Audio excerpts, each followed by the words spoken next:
Okay so hello everyone और welcome class 10th में। तो देखो, पहले मैं अपने बारे में बता देता हूँ क्योंकि मोस्ट ऑफ द स्टूडेंट्स नए हैं, पहली बार मुझसे मिल रहे हैं। मेरा नाम है हार्दिक ठक्कर, ठीक है, ये मेरी क्वालिफिकेशन है। मैं अभी क्लास 10th के सिलेबस पे, तो सामने आपको स्क्रीन पे दिख रहा है पूरा का पूरा स्ट्रक्चर। ये टोटल 15 चैप्टर्स हैं, ठीक है। 15 चैप्टर में चैप्टर नंबर 1 रियल नंबर है। 9th का चैप्टर नंबर 1 क्या था, याद है? क्या था? Number system. जो नंबर सिस्टम है और रियल नंबर है, दोनों सेम है, कोई डिफरेंस नहीं है इसमें, ठीक है। टॉपिक एक जैसे ही होंगे, कंसेप्ट सिमिलर होगा। 9th का कंसेप्ट अगर ठीक नहीं है तो हाँ शौर्य आ जाओ। 9th का कंसेप्ट अगर ठीक नहीं है तो उसको अच्छे से रिवाइज करते हुए हम रियल नंबर पढ़ेंगे, तभी वो अच्छे से समझ में आएगा। क्लियर ये चीज? ठीक है। फिर उसका नेक्स्ट जो चैप्टर है पॉलिनोमियल, 9th का भी चैप्टर 2 पॉलिनोमियल था, यहां पर भी पॉलिनोमियल है। पूरे कंसेप्ट वही यूज होंगे, एक दो चीजें एडवांस रहेंगी। क्लियर? चैप्टर 3 क्या है? Quadratic equation. अच्छा, टाइप ऑफ पॉलिनोमियल याद होगा तुम लोगों को? कौन कौन से टाइप थे based on degree? Correct, linear polynomial, quadratic polynomial, cubic polynomial. तो जो क्वाड्रेटिक पॉलिनोमियल था, जब वो इक्वेशन बनता है ना, तो क्वाड्रेटिक इक्वेशन कहलाता है। क्लियर ये चीज? फिर है अर्थमेटिक प्रोग्रेशन, ये एक नई चीज है। ये एक नई चीज है, क्या है मैं बताऊं आप लोगों को? चलो एक क्वेश्चन पूछता हूं। अगर मैं एक सीक्वेंस ले रहा हूं, नंबर्स का एक सीक्वेंस ले रहा हूं, सपोज सपोज ये नंबर का सीक्वेंस है मेरा 2 4 6 8 10। नेक्स्ट नंबर क्या आएगा बताओ? 12। समझ में है? तो ये कैसे पता चला नेक्स्ट नंबर 12 आने वाला है? करेक्ट, आपने एक पैटर्न रिकॉग्नाइज किया। आपने पैटर्न क्या देखा? जो भी नेक्स्ट नंबर है वो कैसे मिलेगा? +2 ऐड करने से। तो इस प्रोग्रेशन को बोला जाता है अर्थमेटिक प्रोग्रेशन। क्लियर हुआ ये चीज? एक और प्रोग्रेशन मैं आपको दे रहा हूं, 2 4 8 16 32। नेक्स्ट नंबर क्या आएगा? 64। कैसे पता चला? ये जो नेक्स्ट नंबर है वह कैसे मिल रहा है? मल्टीप्लाई बाय 2 करने से। इसको बोला जाता है जियोमेट्रिक प्रोग्रेशन, शॉर्ट में जीपी बोलते हैं। ये होता है अर्थमेटिक प्रोग्रेशन, शॉर्ट में एपी बोलते हैं। तो आपको यहां पर जो चैप्टर नंबर 5 दिख रहा है ना, ये है अर्थमेटिक प्रोग्रेशन, एपी। ये हमको पढ़ना है। अच्छा, एक स्किप हो गया क्या मुझसे? लीनियर इक्वेशन, ये स्किप हो गया था। लीनियर इक्वेशन याद करो, क्लास 9th में भी था। ग्राफ बनाते थे जिसमें हम x plus Y is equal to 3, इसका एक ग्राफिकल रिप्रेजेंटेशन होता था, उसी को लीनियर इक्वेशन बोलते थे। अच्छा, सॉल्यूशन ऑफ लीनियर इक्वेशन से क्या समझते हो? सॉल्यूशन ऑफ लीनियर इक्वेशन का क्या मतलब होता है? अच्छा, मैथ्स में सॉल्यूशन का क्या मतलब होता है? मैथ्स में सॉल्यूशन का मतलब होता है अननोन फाइंड आउट करना। और अननोन यहां पर क्या होते हैं? वेरिएबल्स, जैसे कि एक्स और वाई। तो जब भी सॉल्व बोल रहा है ना, तो एक्स और वाई या जो भी वेरिएबल्स है वो निकालना। तो यहां पर हम इस बार सॉल्यूशन ऑफ लीनियर इक्वेशन पढ़ेंगे, ठीक है। फिर उसके बाद क्वाड्रेटिक इक्वेशन मैंने बता दिया, पॉलिनोमियल का एक टाइप होता है क्वाड्रेटिक पॉलिनोमियल, उस पे बेस्ड है। अर्थमेटिक प्रोग्रेशन आपको एग्जांपल से बता दिया। फिर आता है ट्राइंगल्स। क्लास 9th में ट्राइंगल्स पढ़ा था। क्या था ट्राइंगल्स में?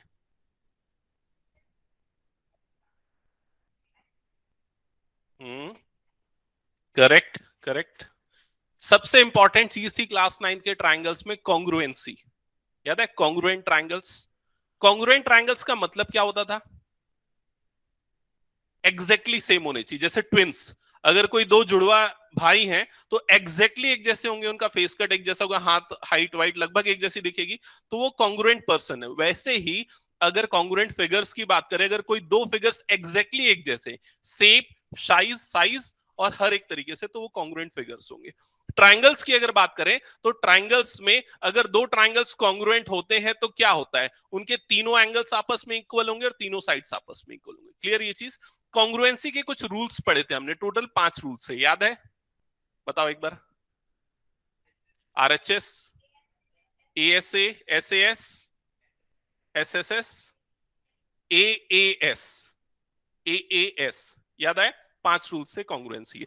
इस बार हम कॉन्ग्रुएंसी नहीं, सिमिलैरिटी ऑफ ट्राइंगल्स पढ़ेंगे। समझ में आ रहा है? इस बार कॉन्ग्रुएंसी नहीं होगा, इस बार क्या होगा? सिमिलैरिटी होगा। अब सिमिलैरिटी और कॉन्ग्रुएंसी में क्या डिफरेंस होता है समझना। जैसे कि मान लो मैं यहां पर एक ट्राइंगल ले रहा हूं, ये एक दूसरा ट्राइंगल ले रहा हूं, क्या ये दोनों ट्राइंगल्स कॉन्ग्रुएंट है? नहीं है, ऑब्वियसली नहीं है। एक के साइड छोटे, दूसरे के साइड बड़े हैं, लेकिन दोनों ट्राइंगल एक जैसे दिख रहे हैं। समझ में आया? तो उसको हम क्या बोलेंगे? सिमिलर ट्राइंगल्स बोलेंगे। आया कि नहीं समझ में? जैसे कि अगर मान लो एक ट्राइंगल ये वाला लेता हूं, ये एक ट्राइंगल हो गया, और दूसरा एक ट्राइंगल ये वाला हो गया। दोनों ट्राइंगल एक जैसे दिख रहे हैं लेकिन एग्जैक्टली इक्वल नहीं है, तो इनको हम क्या बोलेंगे? सिमिलर बोलेंगे। ठीक है? तो जैसे पिछले बार हमने कॉन्ग्रुएंसी देखा ना ट्राइंगल में, इस बार हम सिमिलैरिटी देखेंगे ट्राइंगल्स में। अच्छा, कॉन्ग्रुएंसी का सिंबल क्या था, याद है क्या आप लोगों को? इक्वल टू, और उसके ऊपर ये इस तरह का एक सिंबल लगता था। तो सिमिलैरिटी का सिंबल सिंपली इतना होगा, अगर ये सिंबल है मतलब क्या है? दो ट्राइंगल्स क्या है? सिमिलर है। क्लियर ये चीज? तो यहां पर आपको समझ में आ गया कि सिमिलैरिटी ऑफ ट्राइंगल्स, ये इस बार नई चीज होगी ट्राइंगल्स में। फिर है कोऑर्डिनेट ज्योमेट्री, नाइन्थ में भी था क्या? Coordinate geometry, X axis Y axis, किसी भी पॉइंट की लोकेशन को रिप्रेजेंट करने के लिए कोऑर्डिनेट ज्योमेट्री का यूज होता है। प्रैक्टिकल यूज क्या है कोऑर्डिनेट ज्योमेट्री का? इंजीनियरिंग में है, करेक्ट। एक और बताऊं, जैसे आपके टीचर आपके क्लासरूम में यूज करते हैं, सेकंड रो का थर्ड पर्सन, इस टाइप को बोलते नहीं, सेकंड रो थर्ड पर्सन, तो वो उसकी लोकेशन को बता रहे हैं। वैसे ही एक्स कोऑर्डिनेट और वाई कोऑर्डिनेट वही चीज है। और कहां पर यूज होता है पता है? जीपीएस जो है ना, हमारा कोऑर्डिनेट ज्योमेट्री पे बेस्ड है। जीपीएस पे हमारी जो भी पोजीशन है ना अर्थ में, वो चेंज होती है अगर हम अपनी लोकेशन चेंज करेंगे, तो वो भी कंप्लीटली कोऑर्डिनेट ज्योमेट्री पे बेस्ड है। तो हम कोऑर्डिनेट ज्योमेट्री पढ़ेंगे 2D में। 2D का मतलब क्या होता है? टू डायमेंशनल, जिसमें से दो डायमेंशन होते हैं, एक एक्स एक्सिस दूसरा वाई एक्सिस, जो कि एक प्लेन में, जैसे एक बोर्ड एक प्लेन है, इस बोर्ड में अगर मैं किसी भी पॉइंट की पोजीशन को लोकेट करता हूं ना, तो 2D में होगा, एक्स एक्सिस और वाई एक्सिस। लेकिन ये पूरा रूम जो है वो एक्चुअली एक 3D है, 3D स्पेस है। तो यहाँ पर तीन एक्सेस हो जाएंगे, एक्स एक्सिस वाई एक्सिस और जेड एक्सिस। तो फिलहाल 10th में हमको 2D में कोऑर्डिनेट ज्योमेट्री ये पढ़ना है। ठीक है? फिर आता है application, introduction and application of trigonometry, completely नई चीज और सबसे इंटरेस्टिंग और सबसे अलग चीज है। मतलब ये एक ऐसा टॉपिक है जो मेरे ख्याल से मैथ्स में एकदम रिवॉल्यूशनरी टॉपिक है, सबसे ज्यादा यूज होने वाला टॉपिक है, इंजीनियरिंग बोलो या अदर फील्ड्स बोलो, सब में। ठीक है? और इसी को कंप्लीटली नए तरीके से हमको पढ़ना है, और इंटरेस्टिंग भी लगेगा, मुझे लग रहा है आप लोगों को। ठीक है? फिर उसके बाद आता है सर्कल्स। क्लास 9th में भी सर्कल्स था, इस बार भी सर्कल्स है। क्लास 9th में सर्कल्स थोड़ा सा टफ था मेरे ख्याल से। हाँ, इस बार सर्कल्स का चैप्टर बहुत छोटा सा है। सर्कल्स पे सिर्फ हम इस बार एक ही चीजें देखेंगे, टेंजेंट टू ए सर्कल। जैसे अगर मान लो एक सर्कल है, एक लाइन है, तो सर्कल और लाइन के तीन कॉम्बिनेशंस हो सकते हैं। सर्कल और लाइन एक दूसरे को कट ना करे, सर्कल और लाइन एक दूसरे को कट करे, और सर्कल और लाइन एक दूसरे को टच करे। समझ में आ रहा है कि नहीं ये चीज? जब टच करती है तब एक कॉमन पॉइंट, जब कट करती है तो दो कॉमन पॉइंट, जब कट नहीं करती तो कोई भी कॉमन पॉइंट नहीं। तो सिर्फ इसी पे बेस्ड है। इस वाले केस में इस लाइन को टेंजेंट बोलते हैं, इस वाले केस में इस लाइन को सीकेंट बोलते हैं, और ये सिंपली एक नॉन इंटरसेक्टिंग लाइन से। तो ये चीज हम पढ़ेंगे सर्कल्स में, सर्कल्स और लाइन के क्या क्या कॉम्बिनेशन होंगे और उससे रिलेटेड थ्योरम्स होंगे। सिर्फ एक एक्सरसाइज है आई थिंक इस चैप्टर में। ठीक है? सर्कल्स। फिर आ गया कंस्ट्रक्शन। कंस्ट्रक्शन एज सच कोई टफ नहीं है इस बार भी, जैसे पिछले बार भी आई थिंक इजी था। मैं थोड़ा सा कंफ्यूज हो जाता हूँ 9th और 10th के सिलेबस में, क्योंकि काफी कुछ सिमिलर है उसमें। तो सर्कल्स पिछले बार तुम लोगों में क्या था? ट्राइंगल्स बनाने का पार्ट था ना 9th में। इस बार सर्कल बनाने का होगा कंस्ट्रक्शन में, सॉरी, कंस्ट्रक्शन में आप लोगों को सर्कल्स बनाना होगा। Area related to circle, area related to circle ये बचपन से पढ़ते आ रहे हो, पाई आर स्क्वायर होता है सर्कल का एरिया। सर्कल का आधा कर दोगे तो उसका एरिया क्या हो जाएगा? हाफ पाई आर स्क्वायर हो जाएगा। उसी तरह की चीजें। ठीक है? इसको हम देखेंगे जब आएगा। सरफेस एरिया वॉल्यूम, जो आपने क्लास 9th में पढ़ा था, लगभग पूरा का पूरा चैप्टर एज इट इज है। सिर्फ एक आध नई चीजें आएंगी जिसको भी सीबीएसई बाद में डिलीट कर देता है एग्जाम के पहले, तो हम देख लेंगे कौन से टॉपिक रहेंगे, कौन से डिलीट हो जाएंगे। जैसे कि फ्रस्टम, फ्रस्टम ऑफ ए कोन, कोन तो आपने पढ़ा है ना। फ्रस्टम ऑफ ए कोन क्या होता है? करेक्ट। जैसे कि अगर ये कोन है, इस कोन को अगर हम यहां से कट कर दें तो एक बाल्टी टाइप का शेप बनेगा इस तरह का, इसको बोलते हैं फ्रस्टम ऑफ ए कोन। तो ये वाला हो सकता है पूछा जाए। पिछले 2 साल से तो सीबीएसई इसको डिलीट कर दे रहा है ड्यू टू कोविड, इस बार देखते रहेगा कि नहीं। तो ये एक नई चीज रहेगी सरफेस एरिया वॉल्यूम में। फिर आता है स्टैटिस्टिक्स। स्टैटिस्टिक्स इस बार ज्यादा इंपॉर्टेंट रहेगा। इस बार स्टैटिस्टिक्स में हम सेंट्रल टेंडेंसी पढ़ने वाले हैं। क्या होता है सेंट्रल टेंडेंसी? क्या होता है सेंट्रल टेंडेंसी? सेंट्रल का मतलब क्या होता है? बीच का। और टेंडेंसी मतलब जो भी डेटा है आपका उसमें बीच की वैल्यू क्या है। जैसे मान लो आपकी क्लास में 100 स्टूडेंट्स है, सबने एक एग्जाम दिया। एग्जाम में किसी का 100 में 100 आया, किसी का 90 आया, किसी का 0 भी आया, किसी का 10 आया। हमने सबका एवरेज निकाला तो एवरेज आया 60। तो वो 60 जो है ना वो सेंट्रल टेंडेंसी है। समझ में आया? मतलब एवरेज को सेंट्रल टेंडेंसी बोलते हैं। इसके अलावा और भी कई तरह की सेंट्रल टेंडेंसी होती है। ठीक है, तो वो चीजें जब पढ़ेंगे तब मैं आपको एक्सप्लेन कर दूंगा, फिलहाल ज्यादा उसकी डेप्थ में नहीं जा रहा हूं। फिर आता है प्रोबेबिलिटी। प्रोबेबिलिटी की दो अप्रोचेस होती हैं, जब टॉपिक आएगा मैं बताऊंगा। इजी है, छोटा चैप्टर है। ठीक है, तो 10th मैथ्स ओवरऑल काफी इजी है एज कंपेयर टू 9th, क्योंकि 8th के बाद 9th में एकदम ट्रांजिशन आता है, लेकिन 10th में जो होता है वो ऐसा ट्रांजिशन नहीं, आराम से निकल जाता है। ठीक है, अच्छा अब हम आ जाते हैं आज आगे। हाँ, तो क्या हम लोगों की स्ट्रैटेजी रहेगी, कैसे बुक्स फॉलो करने वाले? सबसे पहले तो एनसीईआरटी एकदम स्टैंडर्ड है। अगर आपको अच्छा स्कोर करना है, एनसीईआरटी पूरा सॉल्व करना है। पूरे का मतलब एक्सरसाइज की हर एक क्वेश्चन, एग्जांपल्स पूरे के पूरे, और ऑप्शनल एक्सरसाइज जो होती है वो भी पूरा सॉल्व करना है। आपको चॉइस मिलेगी इस बार, आप स्टैंडर्ड लोगे या बेसिक लोगे, बेस्ड ऑन आगे आप कौन सा कैरियर चूज कर रहे हो। ठीक है, तो आप अगर स्टैंडर्ड लो या बेसिक लो, दोनों केसेस में हम ऑप्शनल एक्सरसाइज सॉल्व करना ही करना है। आपको पता है ना स्टैंडर्ड और बेसिक का कंसेप्ट? कुछ डाउट तो नहीं किसी को? ठीक है, ओके। इसके अलावा आरडी शर्मा और आरएस के मार्क्ड क्वेश्चंस। अब मार्क्ड क्वेश्चन क्योंकि इसको दोनों बुक को मिला दोगे तो बहुत हो जाएगा, बाकी सब्जेक्ट भी तो पढ़ना है, इसलिए स्पेशली जो मार्क्ड क्वेश्चन है, जो मैं मार्क करवाऊंगा आप लोगों को, वो क्वेश्चंस आप लोगों को सॉल्व करने हैं। ठीक है, वो सिलेक्टेड क्वेश्चंस। फिर इसके अलावा एक मैं स्टडी मटेरियल आप लोगों को प्रोवाइड कराऊंगा चैप्टर वाइज, जैसे पिछले बार भी मैं देता था। 9th में जो बच्चे थे उनको पता होगा, chapter wise study material running time पे वो आप उसको सॉल्व करोगे। फिर उसके बाद जब पूरा सिलेबस कंप्लीट हो जाएगा, अक्टूबर तक मेरा प्लान है कंप्लीट करने का, उसके बाद हम ओसवाल, अरिहंत या एग्जाम आइडिया, तीनों में से कोई एक या दो बुक को लेके जितना टाइम बचेगा उसके अकॉर्डिंग पूरे प्रीवियस ईयर क्वेश्चन सॉल्व करेंगे। समझ में आ गया? ये पूरी स्ट्रैटेजी फॉलो होने वाली है। ठीक है, हाँ। अब 90 प्लस कैसे स्कोर करना? बॉटल गिर गई क्या? एक सेकेंड।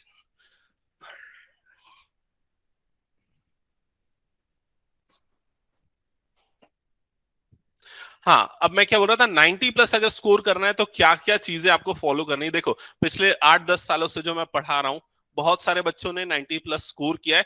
कई बच्चे कर सकते थे, उतनी उनकी काबिलियत थी, लेकिन फिर भी नहीं कर पाए। ये भी मैं देखा हूं। मतलब दिमाग तेज है लेकिन फिर भी कई लोग स्कोर नहीं कर पाते ना, वो चीजें नहीं होनी चाहिए। सबसे पहले तो अर्ली स्टार्ट, एकदम जल्दी स्टार्ट करना है।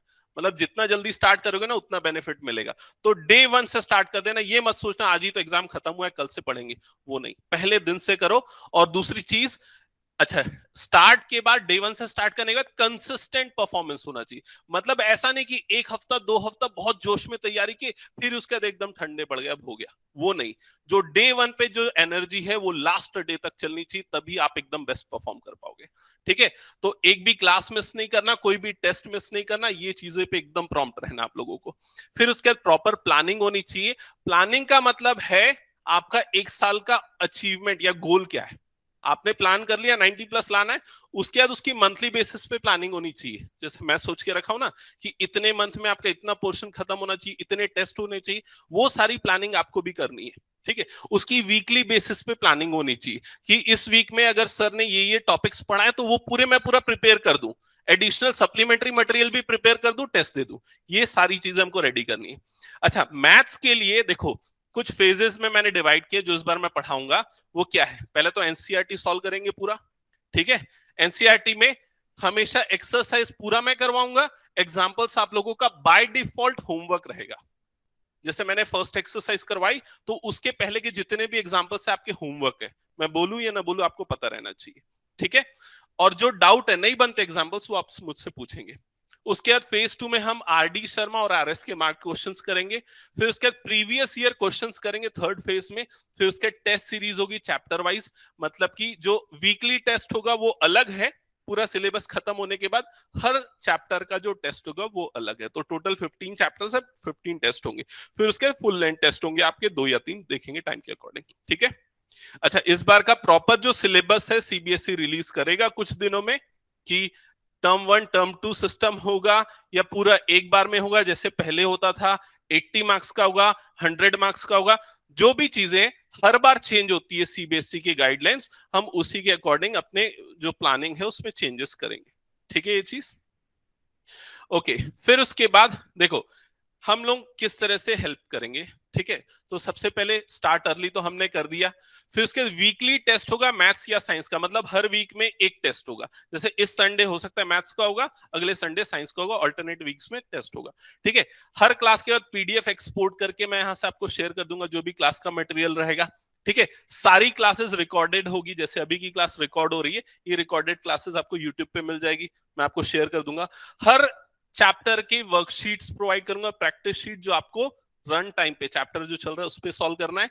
क्वेश्चन बैंक देंगे पूरे प्रीवियस ईयर क्वेश्चंस के, मतलब लास्ट 5 साल के पूरे जितने भी क्वेश्चन सीबीएसई बोर्ड एग्जाम्स में आए हुए सारे के सारे प्रोवाइड कराऊंगा। ठीक है, अक्टूबर 22 तक हम सिलेबस कंप्लीट करने का प्लान करके रखें तो वो हो जाएगा। ठीक है, अच्छा इसके बाद रिवीजन, जैसा कि मैंने बताया, टेस्ट सीरीज और फुल लेंथ टेस्ट, तो ये चीजें हमारी प्लानिंग का पार्ट है जो हमने करके रखा है, उस पर सिंक होकर आपको करना है। ओके, इसके बाद कॉम्पिटिटिव की भी एक बार मैं डिस्कशन कर लेता हूं आपके साथ, कि ये जो स्टेज है ना 10th के बाद से कॉम्पिटिटिव एग्जाम के लिए आप लोगों को प्रिपेयर थोड़ा बहुत करना स्टार्ट कर देना चाहिए। तो सबसे पहला एग्जाम जो नेशनल लेवल एग्जाम आता है एनटीएससी, आपने सुना होगा शायद। ठीक है, एनटीएससी सबसे पहला नेशनल लेवल एग्जाम है जो 10th के बच्चे अपीयर कर सकते हैं, जो यूजुअली जनवरी मंथ में होता है। तो आप लोगों के लिए जो होगा एग्जाम वो जनवरी 23 पे होगा। इस एग्जाम में 2 फेजेस होते हैं, एक में होता है मेंटल एबिलिटी टेस्ट और दूसरे में होता है SAT, scholastic ability test. Mental ability test में ऐसे जनरल क्वेश्चन आते हैं, ऐसा वो नहीं आता कि सिलेबस से रिलेटेड नहीं, जैसे कि कोई शेप दे दिया, नेक्स्ट शेप क्या होगा उसके अकॉर्डिंग, मैं आपको एक आध बाद में कभी एक्सप्लेन कर दूंगा किस टाइप का होता है। और सेट जो होता है वो आपका पूरा सिलेबस का पार्ट होता है, जिसमें physics, chemistry, maths, bio, social science, वो सारे सब्जेक्ट्स होते हैं। ये उसका सिलेबस है, पीडीएफ में आपसे शेयर कर दूंगा, आप लोग देख लोगे एक बार। तो जैसे ये मेंटल एबिलिटी टेस्ट में ये सब होता है, साइंस और सोशल साइंस, एसएसटी, ये सारी चीजें होती है। ठीक है, दैट्स इट। तो ये सारी चीजें मैं आप लोगों को समझाना चाह रहा था कि 10th में हमको क्या क्या करना है। अब हम स्टार्ट कर देते हैं सीधा chapter number 1, that is real numbers. ठीक है, सो हेडिंग डालना रियल नंबर्स, रियल नंबर्स।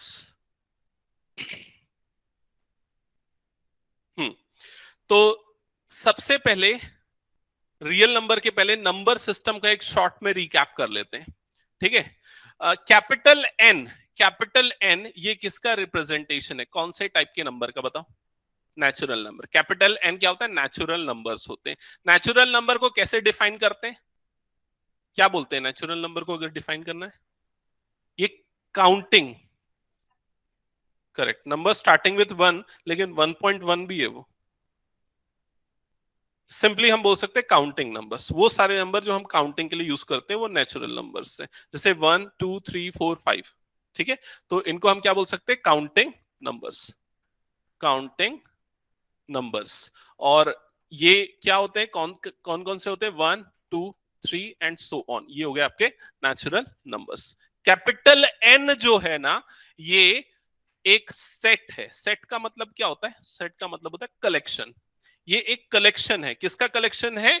1 2 3 4 5, इन सारे नंबर्स का कलेक्शन है। तो ये नोटेशन आपको याद रखना है। कैपिटल डब्ल्यू ये किसका नोटेशन है पता है? Whole number. इसमें कौन कौन से आते हैं whole numbers? Correct, 0 1 2 3 and so on. तो natural number including 0 is called whole number. Clear ये चीज? कैपिटल जेड किसका रिप्रेजेंटेशन है? इंटीजर्स। तो कैपिटल जेड किसका है? इंटीजर्स का रिप्रेजेंटेशन है। इसमें कौन कौन से आते हैं? Correct, -2 -1 0 1 2 3 and so on. तो नेचुरल नंबर, 0 और नेगेटिव ऑफ नेचुरल नंबर सब मिला के क्या बन जाएगा? इंटीजर्स बन जाएगा। क्लियर ये चीज? अच्छा, इसके बाद आते कैपिटल क्यू, बताओ किसका रिप्रेजेंटेशन है? Rational number. अब डिफाइन करो क्या होते हैं रैशनल नंबर्स।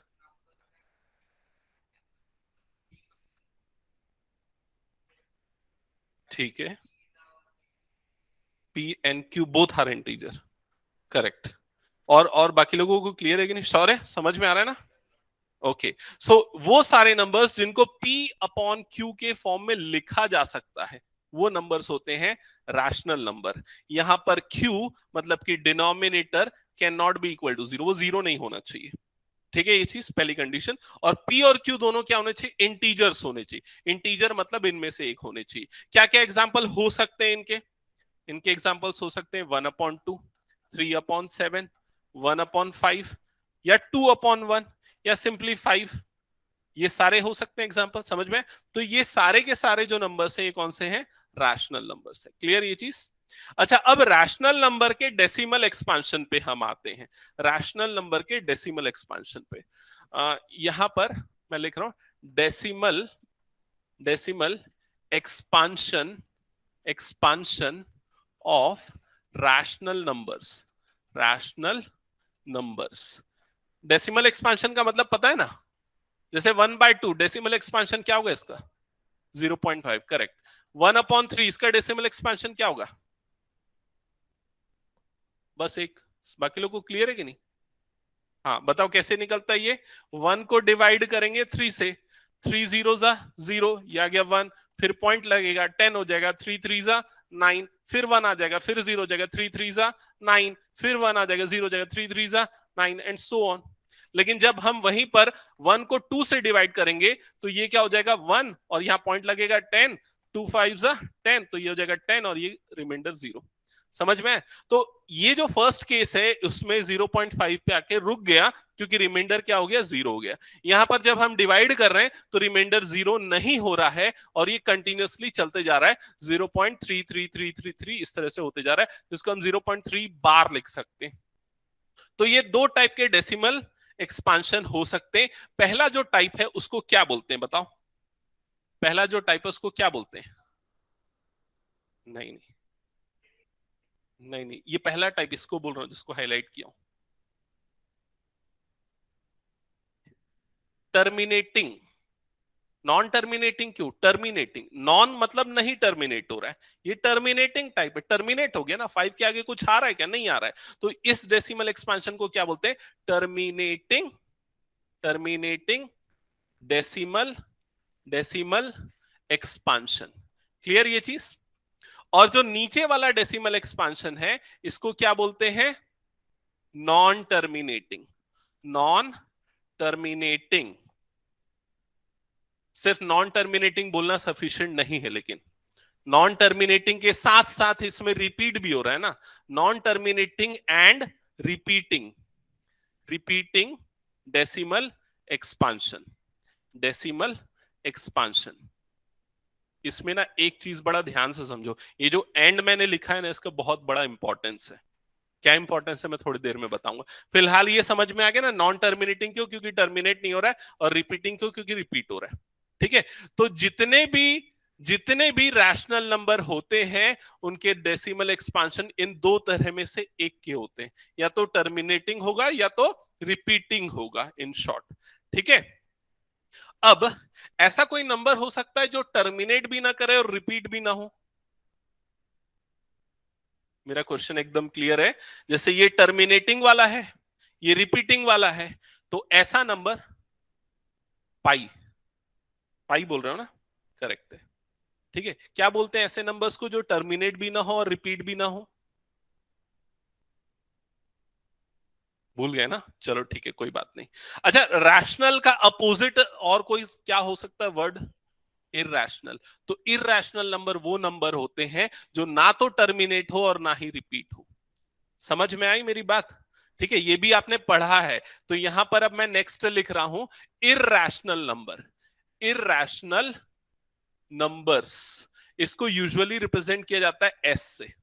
ठीक है, जैसे रैशनल के लिए क्यू है, इररैशनल के लिए एस है। अगर इसको डिफाइन करना है तो हम बोलेंगे ये वो नंबर है जो ना ही टर्मिनेटिंग होते ना ही रिपीटिंग होते। Numbers those are non terminating, non repeating, are called irrational numbers. ठीक है, अब ये क्या हो सकते हैं? ये क्या हो सकते हैं? इसने करेक्ट बोला, पाई हो सकता है। पाई, पाई की वैल्यू क्या होती है 3.1412 एंड सो ऑन, ये टर्मिनेट नहीं होता है, ये चलते रहता है, ना ही कोई रिपीट होता है। एक मूवी आई थी लाइफ ऑफ पाई, देखा है क्या? देखा ना, लाइफ ऑफ पाई में वो जो उसका हीरो रहता है ना, उसका नाम पाई ऐसा कुछ रहता है, पिस्टन कुछ रहता है जो भी, तो उसने पाई की वैल्यू लिखी रहती 300 पॉइंट तक, 300 डेसिमल प्लेसेस तक। जैसे अभी मैंने कितने डेसिमल प्लेसेस तक लिखी, 4 डेसिमल प्लेसेस, वैसा उसने लिखा रहता है। तो वही है, पाई जो है non terminating non repeating number होता है। अच्छा, पाई क्या है? इर्रेशनल। इर्रेशनल नंबर वो नंबर होते हैं जिनको कि हम पी बाय क्यू के फॉर्म में नहीं लिख सकते हैं। इसको पी बाय क्यू के फॉर्म में नहीं लिखा जा सकता, एकदम क्लियर सी चीज समझो। रैशनल को पी बाय क्यू के फॉर्म में लिखा जा सकता है, लेकिन इर्रेशनल को इस फॉर्म में नहीं लिखा जा सकता, ठीक है? लेकिन पाई की वैल्यू कई बार आप 22/7 भी तो लिखते हो, करेक्ट। पाई की वैल्यू ये जो 22/7 है ना, ये एग्जैक्ट वैल्यू नहीं है, अप्रोक्सीमेट वैल्यू है। समझ में आया ये चीज? तो ये भी चीज एकदम दिमाग में क्लियर रखो कि पाई की ये वैल्यू एग्जैक्ट नहीं है, अप्रोक्सीमेट है, और पाई एक्चुअल में नॉन टर्मिनेटिंग नॉन रिपीटिंग या इररेशनल नंबर होता है।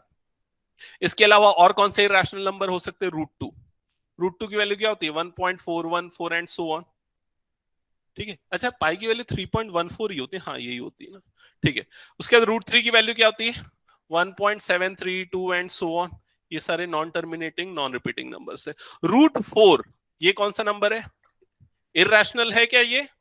नहीं, ये रैशनल नंबर है, क्योंकि √4 की वैल्यू क्या होती है? 2, और 2 को हम 2/1 लिख सकते हैं। तो ये कौन सा नंबर है?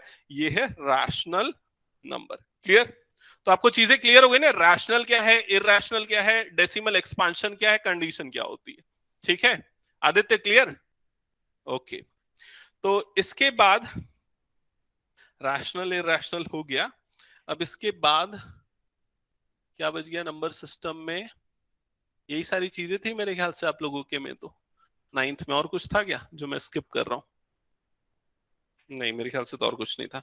हाँ, एक बहुत इंपॉर्टेंट चीज आती थी 9th में, रैशनलाइज द डिनोमिनेटर। पता है ना सबको कैसे करते हैं? अगर नीचे 1 है तो भी कैसे होगा, नीचे 2 है तो भी कैसे होंगे, पता है ना? चलो एक छोटा सा एग्जांपल जल्दी से आप बता दो मुझे। जैसे 1/2√5 है, और अगर मैंने बोल दिया रैशनलाइज द डिनोमिनेटर, डिनोमिनेटर को रैशनलाइज करो। रैशनलाइज करो मतलब जो डिनोमिनेटर में इररेशनल है, क्या है इररेशनल? √5, उसको रैशनल बनाओ। तो क्या करोगे उसके लिए? करेक्ट, √5 से न्यूमरेटर और डिनोमिनेटर में मल्टीप्लाई कर दोगे, जिससे न्यूमरेटर √5 इंटू 1 √5 हो जाएगा, डिनोमिनेटर में √5 क्या बन जाएगा? 5 बन जाएगा। √5 जब दोनों मल्टीप्लाई होगा तो 5 बनेगा, और 5 2 क्या हो जाएगा? 10। अब डिनोमिनेटर कौन सा नंबर है? Rational number. समझ में आ गया? तो जब सिंगल डिनोमिनेटर में जब सिंगल टर्म होती है तो रैशनलाइज करना बड़ा आसान है, हम ये कर देते हैं, ठीक है? जब डिनोमिनेटर में दो नंबर्स होते, दो टर्म्स होती, तब कैसे करते हैं? For example 1/√3 plus √2। अब क्या करेंगे बताओ? यस, हम न्यूमरेटर में √3 माइनस √2 और डिनोमिनेटर में √3 माइनस √2 से मल्टीप्लाई करेंगे। ऐसा करने से डिनोमिनेटर में एक आइडेंटिटी लग जाती। कौन सी आइडेंटिटी? a+b इंटू a-b, और डिनोमिनेटर क्या बन जाता है? a² minus b²। क्लियर ये चीज? और न्यूमरेटर में तो सिंपली ये दोनों मल्टीप्लाई हो तो √3 माइनस √2 हो जाएगा, और डिनोमिनेटर में √3 का स्क्वायर कितना होता है? 3 माइनस 2 कितना हो जाएगा? 1। समझ में आ गया? और न्यूमरेटर में क्या बचा? √3 माइनस √2। डिनोमिनेटर रैशनल नंबर बन गया, दैट्स इट, खत्म। ठीक है? तो दो टर्म होती है तो ऐसा करते, तीन टर्म होती है तो भी एक प्रोसेस होता है, उसी को बार बार रिपीट करना पड़ता है, 2 बार होता है। खैर उतनी डिटेल में हम नहीं जाते, मैं बस आपको एक क्विक रिकैप देना चाह रहा था इसमें, ठीक है? ओके, तो ये सारे नंबर सिस्टम पे बेस्ड हो गए। अब एक काम करते हैं, अब हम स्टार्ट कर देते हैं भाई क्लास 10th का जो रियल नंबर है ना, उसका सबसे पहला टॉपिक। जिनके पास बुक है बहुत अच्छी चीज है, आप बुक में पेज नंबर 2 ओपन कर दो, ठीक है? और जिनके पास बुक नहीं है वो सामने ध्यान देना, ठीक है? पेज नंबर 2 नहीं, पेज नंबर 3 ओपन करो। पेज नंबर 3 का सबसे बॉटम देखो, पेज नंबर 3 का सबसे बॉटम। लास्ट में बुक्स नहीं है क्या? है क्या? हाँ, ओपन कर लो बुक।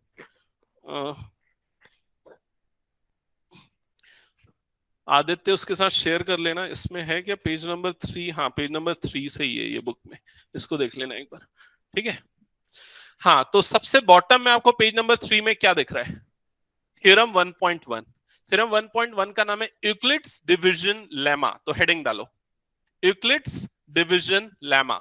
यहां से एक्चुअली ना आपका 10th वाला पार्ट यूज स्टार्ट हो रहा है। इसके पहले मैं बस आप लोगों को प्री रिक्विजिट बता रहा था और फंडामेंटल क्लियर करवा रहा था। तो इसमें लिखोगे Euclid's division lemma. Euclid's division division lemma. ठीक है, यूक्लिड्स डिवीजन लेमा बहुत कॉम्प्लेक्स तरीके से इसमें स्टेटमेंट में लिखा है। ठीक है, पहले जो लिखा है ना उसको समझते, फिर आपको सिंप्लीफाइड फॉर्म में बताता हूं क्या लिखा है। एक बार सृष्टि पढ़ो, क्या लिखा है सृष्टि? क्या नाम है? हाँ, श्रुति पढ़ो, क्या लिखा है थ्योरम की स्टेटमेंट?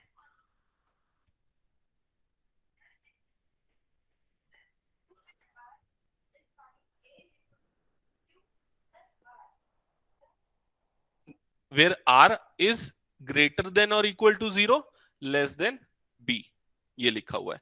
ठीक है, तो बड़ा कॉम्प्लेक्स सा स्टेटमेंट है। क्या बोलता है? Given positive integers A and B. अगर हमारे पास दो पॉजिटिव इंटीजर्स हैं ए और बी, ये दो पॉजिटिव इंटीजर्स, इंटीजर्स क्या है आपको पता है? ठीक है,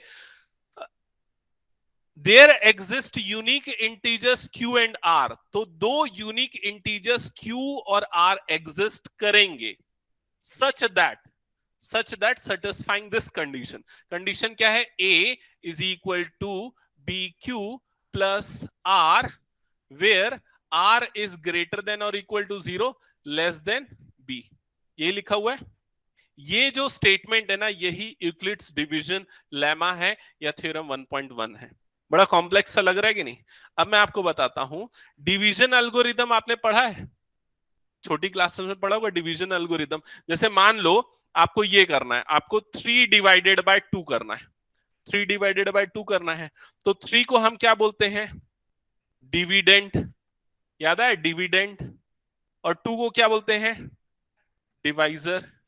ठीक है, और जब हम डिवाइड करने जाते हैं 3 को 2 से, तो कितने टाइम्स में जाएगा? 2 1 जा 2, क्या बच जाएगा यहां पर? 1। तो ये है आपका डिवाइजर, ये है आपका डिविडेंट। इसको क्या बोलते हैं? Quotient Q. और इसको क्या बोलते हैं? Remainder R. समझ में? तो ये कुछ नहीं, ये डिवीजन एल्गोरिदम ही है। समझ में? मान लो अगर आपके पास, अच्छा इसको ना और डिटेल में बताता हूं। यहां तक क्लियर हुआ ना? अब देखो यहां पर ध्यान से समझना, यहां पर ये जो नंबर आपका 3 है, 3, ये जो नंबर 3 है, 3 मतलब क्या है आपका? डिविडेंट है। डिविडेंट को आप क्या लिख सकते हो? Dividend, dividend is equal to divisor, divisor into quotient plus remainder, ऐसा लिख सकते हैं। ये था डिवीजन एल्गोरिदम। डिविडेंड कितना है आपका? 3 इज इक्वल टू डिवाइजर कितना है आपका? 2, कोशेंट कितना है आपका? 1, रिमाइंडर कितना आया? 1। तो देखो ये स्टेटमेंट ट्रू है। समझ में आ रहा है कि नहीं? ये चीज, यही डिवीजन एल्गोरिदम था और यही चीज आपका क्या है? यूक्लिड्स डिवीजन लेमा है। यहां पर ए जो नंबर है वो एक्चुअली डिविडेंट है, बी जो नंबर है वो एक्चुअली डिवाइजर है, क्यू जो नंबर है वो क्या है? कोशेंट है, और आर जो है वो क्या है? रिमाइंडर है। समझ में? अब रिमाइंडर हमेशा मिनिमम क्या हो सकता है? 0 हो सकता है, पूरा का पूरा कट जाए, या फिर जो बी मतलब डिवाइजर जो है उससे छोटा हो सकता है। ये कंडीशन इसमें बता रहा है। क्लियर हुआ ये चीज? तो आप इस चीज को नोट डाउन कर लो, यूक्लिड्स डिवीजन लेमा, और उसका स्टेटमेंट भी याद रखना है। कई बार बोर्ड एग्जाम में इस थ्योरम को 1 मार्क्स के लिए पूछा गया है। Write down the statement of Euclid's division lemma. 1 mark का क्वेश्चन सीबीएसई बोर्ड एग्जाम्स में कम से कम 4-5 बार आ चुका होगा। ठीक है,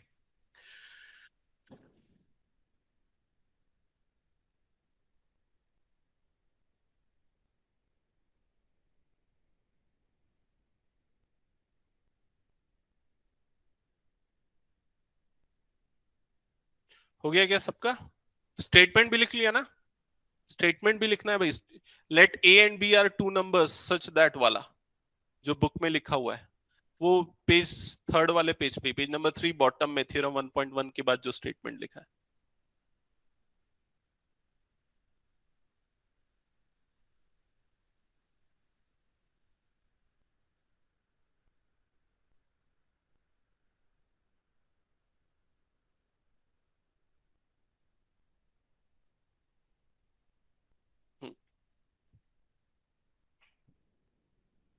हो गया।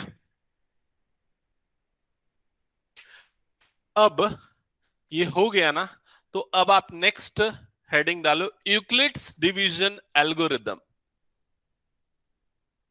Euclid's division division algorithm. Algorithm, Euclid's division algorithm. पिछला क्या था, लेमा, ये क्या है, एल्गोरिदम। एल्गोरिदम क्या होता है? एल्गोरिदम क्या होता है? हाँ, yes, correct, step by step. एक स्टेप बाय स्टेप प्रोसेस है सॉल्यूशन निकालने का।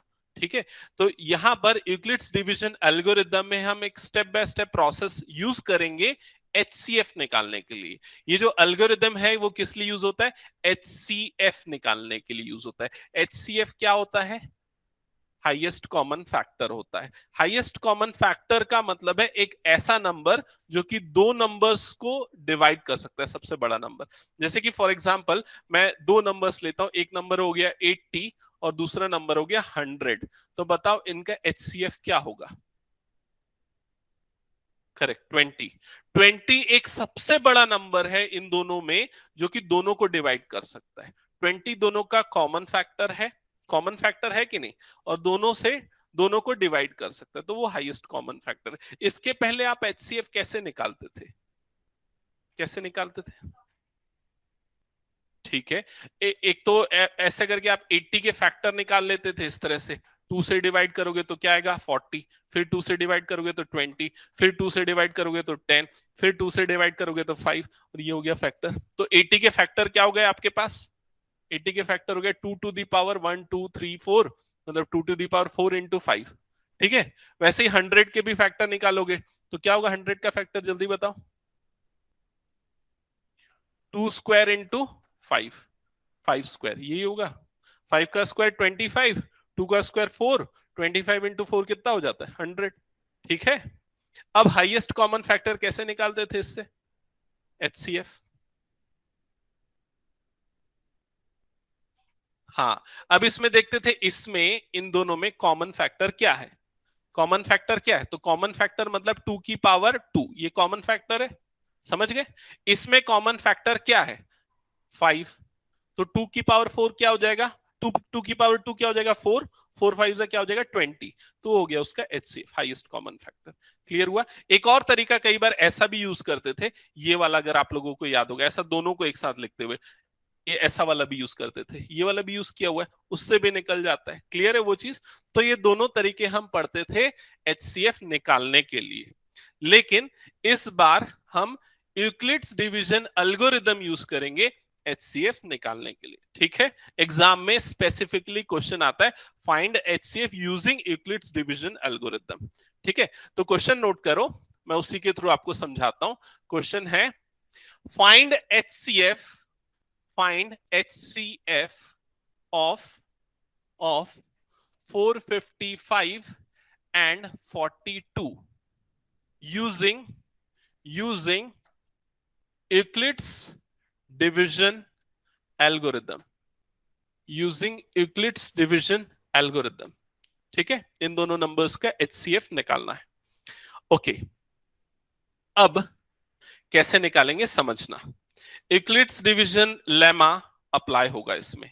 यूक्लिड्स डिवीजन लेमा को मैं शॉर्ट में ईडीएल बोलूंगा। ठीक है, ईडीएल। ईडीएल क्या है?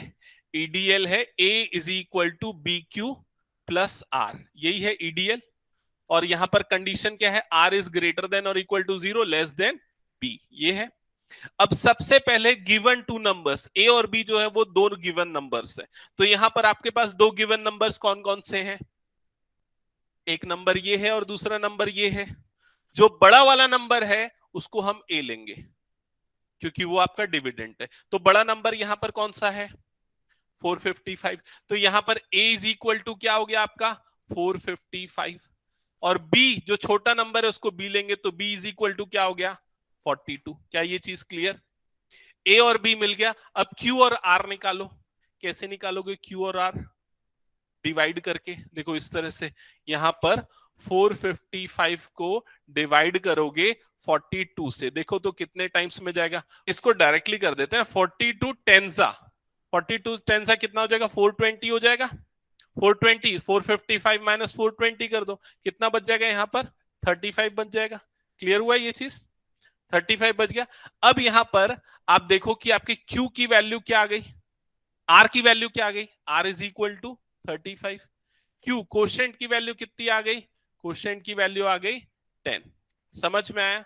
एक बार बताओ क्या ये डिवीजन क्लियर है, Q और R निकालना क्लियर, ठीक है। अब इसको Q और R जो हमको मिला उसको इस लेमा में पुट करते हैं, इस लेमा में पुट करते हैं। तो पुट करेंगे तो ये क्या हो जाएगा बताओ, चारों वैल्यू पुट करो, ये वाली वैल्यू, ये वाली वैल्यू और जो दो अभी हमने निकाले, बोलो। Correct, 455 is equal to 42 into 10 plus 35, ये हो जाएगा आपका एक्सप्रेशन। क्या यहां तक क्लियर है। स्टेप नंबर 1, स्टेप नंबर 1 में हमने क्या किया, यूक्लिड्स डिवीजन लेमा अप्लाई किया।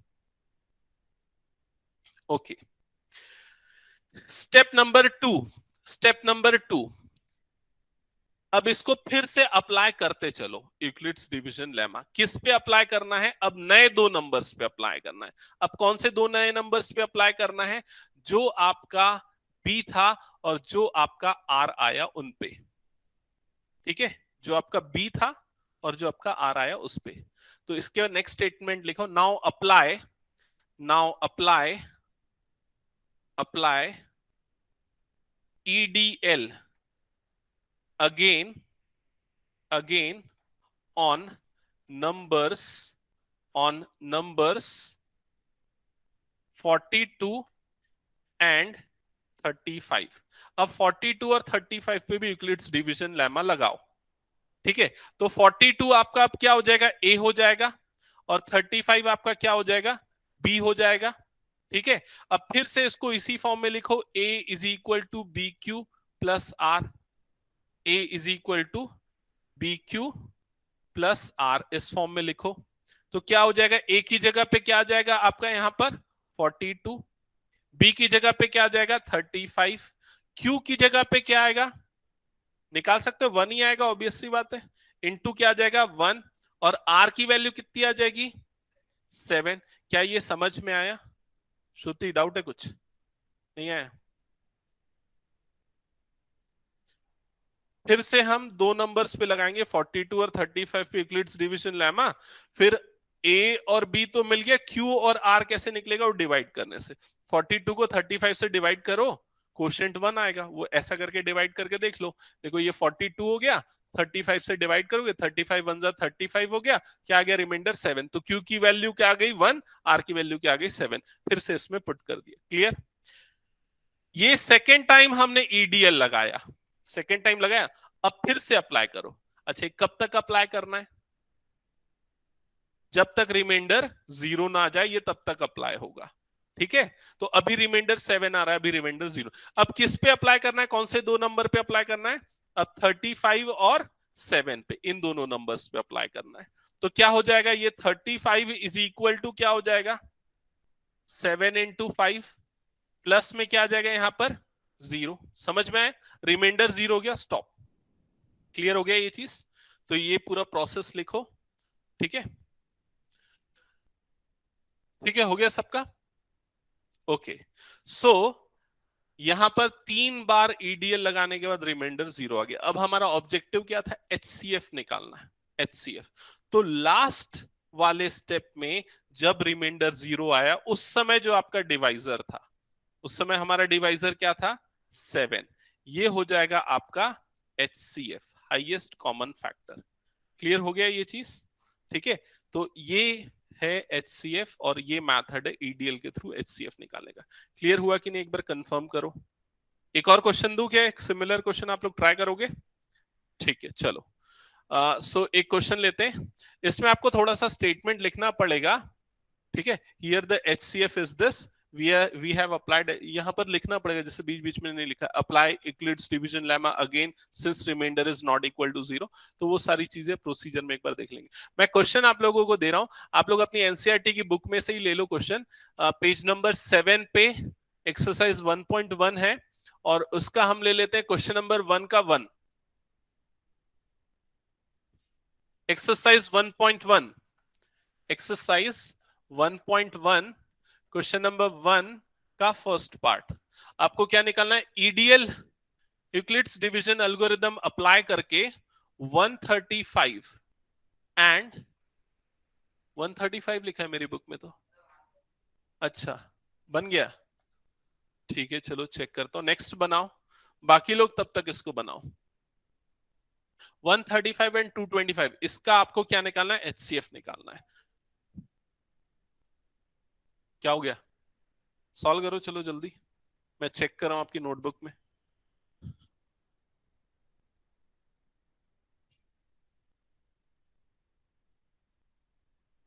ठीक है, करेक्ट।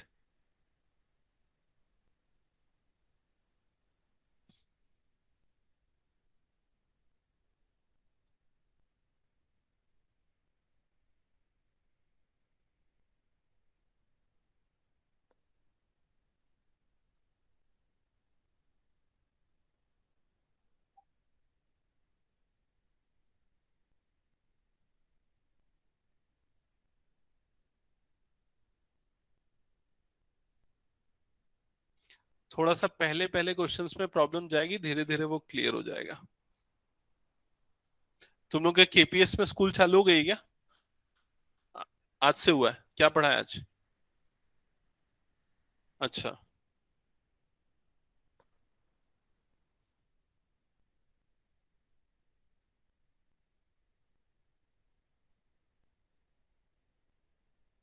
ये गलत निकाला, 110 नहीं आएगा, इसको चेक करो। हाँ देखा, बना रहा है कि नहीं? हाँ बना।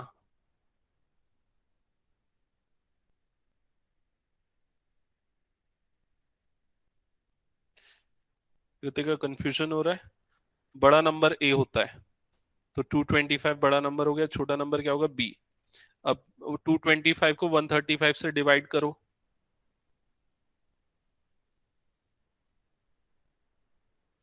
वन टाइम में जाएगा। हाँ, डिफरेंस निकालो कितना आएगा।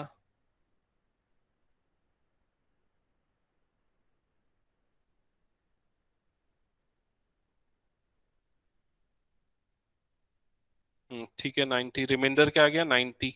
ठीक है, अब आपको क्या मिल गया? Q मिल गया और R मिल गया। Q की वैल्यू क्या है? 1, R की वैल्यू कितनी है? 90। ठीक है, अब इसमें पुट करो, 225 इज इक्वल टू B, मतलब क्या था? B आपका डिवाइजर 135 है, इंटू 1 प्लस 90, करेक्ट। ठीक है, अब फिर से लगेगा, रिमाइंडर जीरो नहीं आया, अब फिर से लगाओ इन दोनों पे, 90 और 135 पे यूक्लिड्स डिवीजन लेमा। नहीं, यहां तक का पहला स्टेप तो करेक्ट है, अब 135 और 90 पे लगेगा यूक्लिड्स डिवीजन लेमा, इस पे लगता है, इन दोनों पे। ठीक है, चलो मैं एक शॉर्टकट आपको ट्रिक बताता हूँ, चलो ध्यान दो, ध्यान दो इधर, शॉर्टकट ट्रिक समझो। इसमें अगर प्रॉब्लम जा रही है, देखो इधर, सबसे पहली चीज तो ए और बी आइडेंटिफाई करना। शौर्य इधर ध्यान देना, डन, ओके, चेक करना, ए और बी आइडेंटिफाई करना, ये हो गया ए और बी। तो सबसे पहले आपका डिविडेंड क्या है? डिविडेंड है 225, ठीक है। डिवाइजर क्या है आपका? 135, ओके। सबसे पहले कितने टाइम्स में जाएगा? वन टाइम में जाएगा, तो ये कितना हो जाएगा? 135। डिफरेंस निकालोगे तो कितना आ जाएगा? 90। अब इसके बाद ध्यान से सुनो, इसके बाद अब आपको किस पे लगाना है? इन दोनों पे लगाना है, सॉरी, इन दोनों पे लगाना है, 90 और 135 पे। ठीक है, तो अब 90 डिवाइजर हो जाएगा और डिविडेंड कितना हो जाएगा? 135। डिवाइड करो, कितने टाइम्स में जाएगा? वन टाइम में, वन टाइम में नहीं, हाँ वन टाइम में जाएगा। वन टाइम में जाएगा तो क्या जाएगा? 90। 135 माइनस 90 मतलब क्या हो जाएगा? 45। अब किस पे लगेगा? इस पे और इस पे लगेगा, तो 45 से डिवाइड करेंगे अब किसको? 90 को, तो कितने टाइम्स में जाएगा? 2 टाइम्स में जाएगा। रिमाइंडर क्या आ गया? 0। खत्म, समझ में आया? तो अब बताओ आपका एचसीएफ क्या होगा? जो लास्ट वाला डिवाइजर है वो आपका एचसीएफ हो जाएगा। आया समझ में? अब देखो, वो जो पूरा बड़ा मेथड जो मैंने बताया ना, बुक का मेथड है, इसको हम शॉर्टकट इस तरह से अप्लाई करेंगे। लिखेंगे कैसे? लिखेंगे कैसे, देखो यहां ध्यान से समझना। पहली वाली लाइन में जब ईडीएल अप्लाई करोगे तो ए आपका क्या है? 225 is equal to B Q. तो ये B और ये Q, मतलब कि 135 इंटू 1 प्लस R, रिमाइंडर कितना आया प्लस 90। समझ में आया ये चीज? पहला स्टेप का ईडीएल हो गया।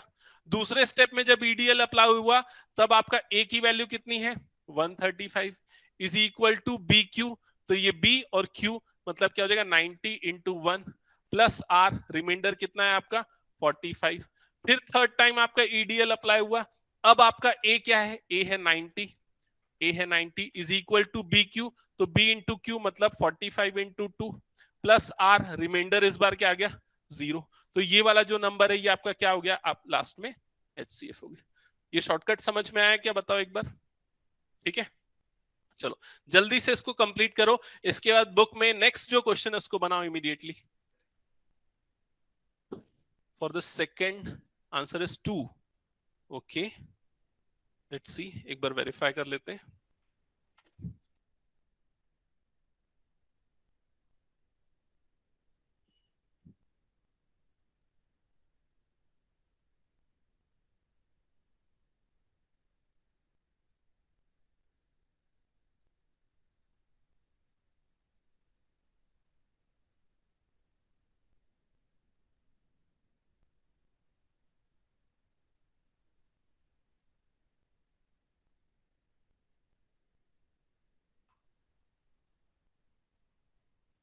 No, the answer is 196 for the second part.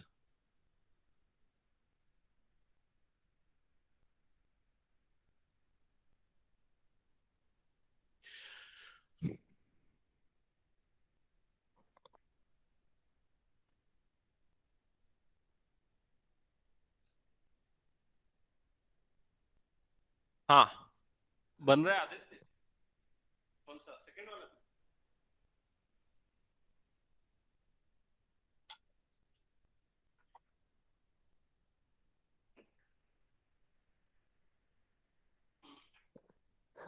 दिखाओ notebook.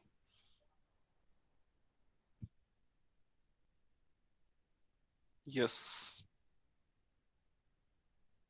Some calculation mistake is there, check करो एक बार।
हाँ आशुतोष, 5 मिनट ना, बस स्टार्ट करेंगे।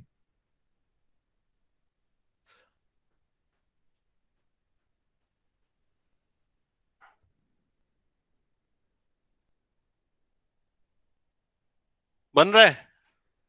दिक्कत हो रही है, कैलकुलेशन ज्यादा लग रहा है? कौन कौन से नंबर से एक बार बताना।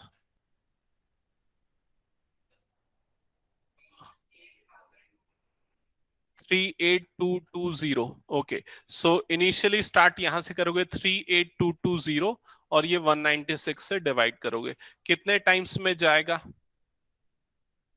10 टाइम्स में नहीं, 10 से ज्यादा टाइम्स में जाएगा ना ये, 19 टाइम्स में जाएगा ना।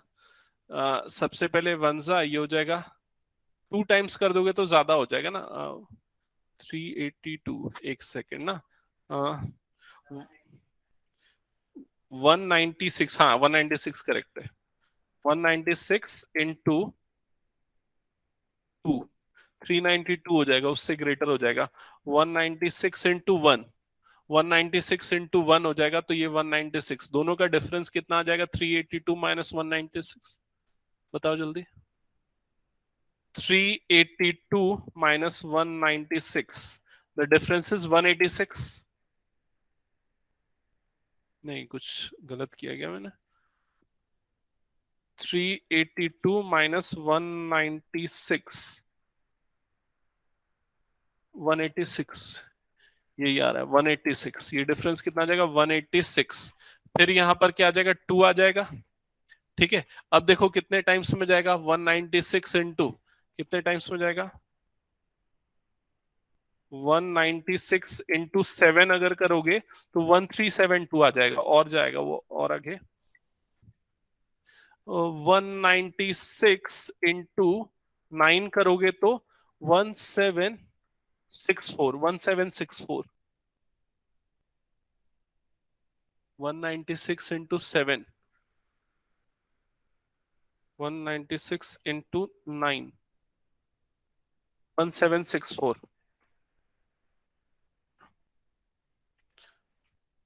1764। शौर्य बनाया क्या, यही आ रहा है क्या? डिफरेंस कितना आ जाएगा? ये है 1764 माइनस, नहीं, 1862 माइनस 1764, ये आएगा डिफरेंस 90, 98, 98। फिर लास्ट में एक जीरो आ जाए, नहीं एक, हाँ जीरो आ जाएगा, जीरो आ जाएगा। अब कितने टाइम्स में जाएगा बताओ?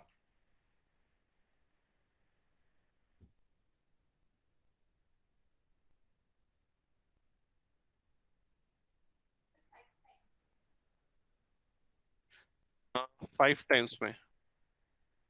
ठीक है, चेक करते हैं। 196 इंटू 5, ये आ रहा है 980। यस, 5 टाइम्स में जा रहा है ना। हम्म,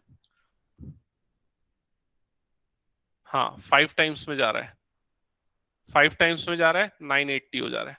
खत्म। रिमाइंडर क्या आ गया? जीरो। पहले स्टेज पे रिमाइंडर जीरो आ गया ना। ठीक है, तो हम क्या लिख सकते हैं? हम ये लिख सकते हैं 38220, मतलब ये क्या एक्चुअली आपका a is equal to b. B की वैल्यू कितनी थी आपके पास? 196, तो 196 इंटू क्यू, क्यू की वैल्यू कितनी आ गई आपके पास? 195 प्लस आर, रिमाइंडर की वैल्यू क्या आ गई? जीरो। तो a is equal to B q plus are.